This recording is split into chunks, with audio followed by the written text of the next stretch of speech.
Pa dobro jutro, dragi moji. Jao, moram sad vežbat, ali gledajte, svaki dan moram ovako, ali evo ovako, vidite. Vidite ovako. Evo. Ne puno, ne smije se puno opterećivati. Svaki dan vidite. Sad vam ja kažem, da ovo radim stalno. I da pokucam. A zdravlje, fantastično, fantastično. Čekam proljeće, hladno je napad, neverovatno. I kažem vam, osjećam se srećnim. Žena mi je tu, kuhinju sada sprema. Vidite da imam ujutru, kad se dignem, kako bi bio srećan da imam da pojedem, da imam šta da malo vučem, da imam vode, vodu imam. Meni nikakvih para ne treba, meni treba samo moja žena, da bude sa mnom do kraja života. Ništa više ne treba, samo to od nje treba. A ja mislim da sam to dobio i da to povjerenje imam.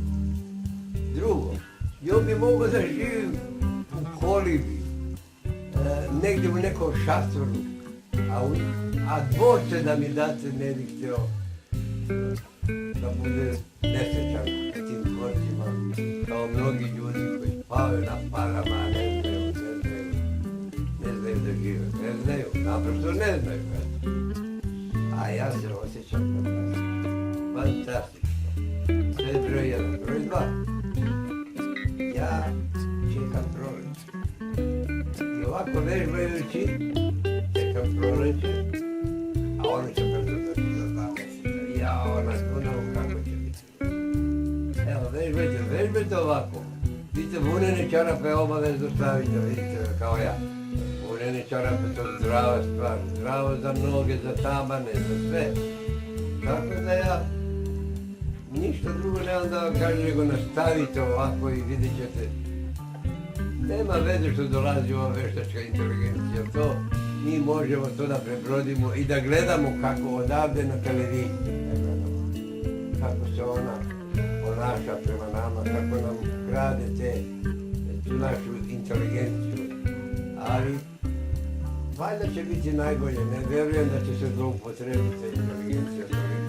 Biće zloupotrebe, ali neće biti tako toliko koliko ljudi misle da će biti. Nauka je nezaustavljiva. Oni mogu da pričaju šta god hoće, ceo dan po ceo dan su na televiziji,